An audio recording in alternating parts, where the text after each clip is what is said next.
The City of Light, now the city of more efficient light. Just in time for the festive season, Paris's Louvre Museum has replaced its old xenon lighting with new LED technology. The result, energy consumption now 70% less than before. It's not the only project that's reducing the carbon footprint of Christmas. Welcome to this week's show. Coming up, a children's helicopter run on solar energy. How is the multi-billion-dollar toy market responding to demands for more eco-friendly gadgets? Next, we head to Georgia, where families are rediscovering the country's traditional decoration, a Christmas branch rather than cutting down a whole tree. And finally, why an eco-Christmas shouldn't stop at the table. We drop in on a traditional dinner with a green twist in the organic food haven of Germany.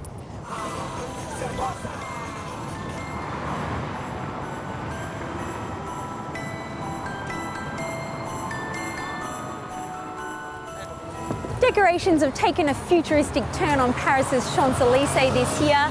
Rings of LED light adorn at 200 trees along the avenue. The electricity offset by a solar farm in the south of France. Solar energy also has another purpose this year, powering the eco-toys that are increasingly appearing on store shelves. France 24's Joanna Citruk with this report.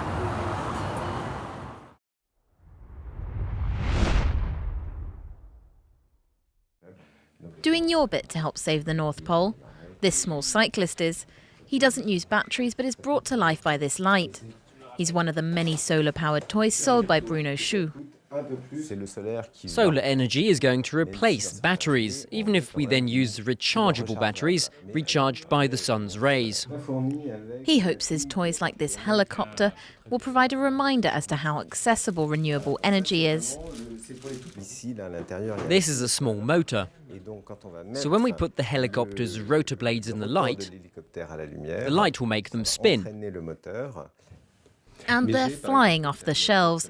The helicopters cost €18, only a little more than the version powered by batteries. It's not only smaller specialised companies that have adopted this trend, but big chains too. It's a whole series of teddy bears made with recycled material. Traditional toys are making a comeback. The collection also includes organic cotton dolls and natural wooden toys.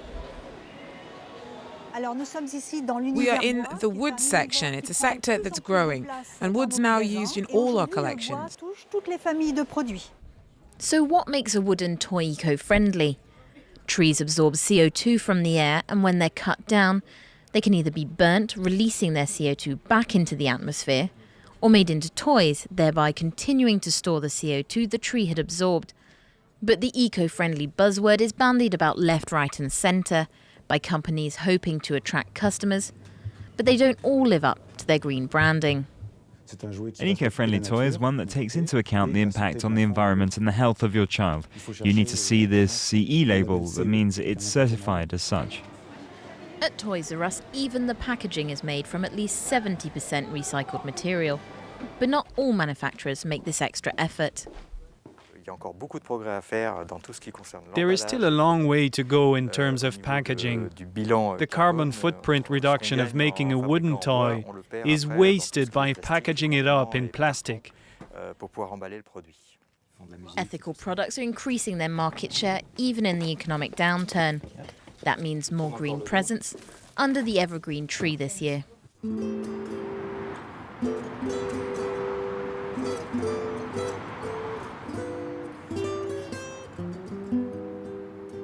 One of the most iconic symbols of Christmas is, of course, the tree. Here we're looking at particularly eco ones made entirely from plastic bottles.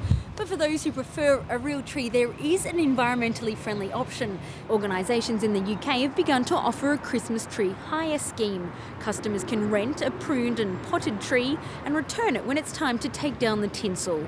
Every recycled tree saves nearly 1 cubic metre of landfill space.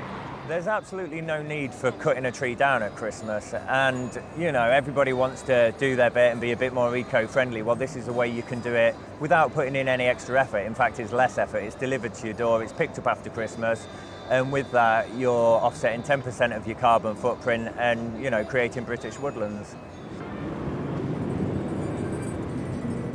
There is is yet another solution being favoured in Georgia. Families are rediscovering the traditional decoration of the chicxulaki, which requires using a Christmas branch rather than a whole tree. This next report from Frans van Kat's Damien McGuinness.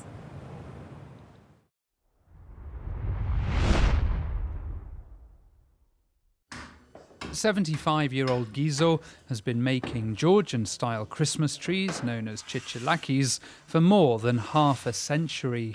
This ancient Georgian tradition uses just one branch, which is shaved into a tree shape and decorated, instead of chopping down a whole tree.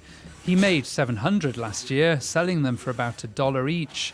Gizo says they've become more popular than ever, with Georgians who want to protect the environment. We use branches which have to be pruned off the trees anyway to make them healthier. That's better than cutting down pine trees, which destroys the forest. The authorities are now taking action. At the beginning of December, the government announced it would triple the number of patrols in forests to prevent people chopping down pine trees for Christmas. And anyone caught will now be fined up to $1,200, 4 times the average monthly salary. This forest protects nearby farms from wind, and it also prevents landslides, which is actually why we planted the forest in the first place. Earlier this year, a landslide here cut off access to an entire region. It was caused by deforestation. Environmentalists say Christmas doesn't help, but the main problem is that commercial logging is barely regulated. It is a huge threat for Georgian forests, and if these trends will be rise, we can lose half of Georgian forests in very short period. So more Georgian families are opting for the chicxulaki. 20 years after breaking away from the Soviet Union, Georgia is rediscovering its traditions, but also because it's better for the environment. For me and my family, cutting down a pine tree for Christmas would be a tragedy. If everyone used a chicxulaki or an artificial Christmas tree, it would be much better. Gizo says he has noticed a major increase over the last few years in orders for the chicxulaki. So it seems that by going back to its roots, Georgia is not only helping the environment, but also supporting local craftsmen. Even the Christmas markets in Paris have a special exposition dedicated entirely to the environment. We're going to take a look. Inside, a colourful display of some of the most endangered animals in the world. There's the polar bear, the penguin, and even the reindeer. It's a way to mix ecology with the spirit of Christmas. The same can be done for the traditional feast. This next report from Germany on how to be environmentally friendly with the Christmas plate.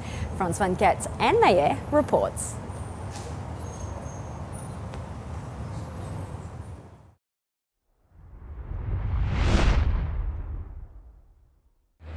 How to make the perfect organic Christmas dinner. First, you need the right ingredients, 100% organic, of course. Kati is doing this for the first time. Tonight, she's planning a pre-Christmas dinner. And why all the trouble?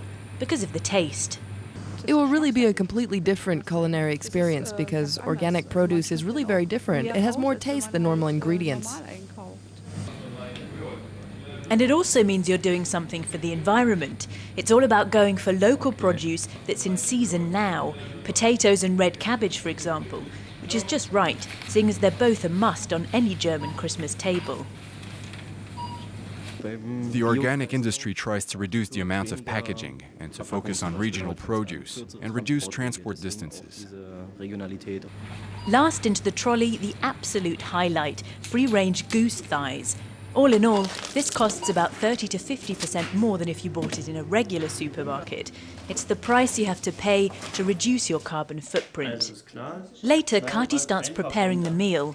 She's not leaving anything to chance. She has a chef here to help out, an expert in organic food. The whole family is here, and their son has invited some friends round. Lesson 1, if it's organic, eat it whole. You just have to give the vegetables a wash, but with a standard potato or carrot, you would have to peel it. You never know what's lurking beneath. Organic food should become the norm. No need to coerce the kids. Given the choice between organic or non-organic, they don't hesitate, especially when it comes to the meat. Organic meat is better because normal meat comes from animals that have been badly treated. And the goose cooking in the oven is the ultimate proof. You can see that they're free range, they've developed good muscles. The meat has a good colour, and it just looks healthy. After 2 hours in the kitchen, Christmas dinner is served.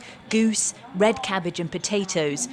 The young cooks are more than satisfied with the result. The meat is good. You can really taste the difference, and the red cabbage. That's really good. Not just the taste buds are happy, so is the environment. A merry, sustainable Christmas all round.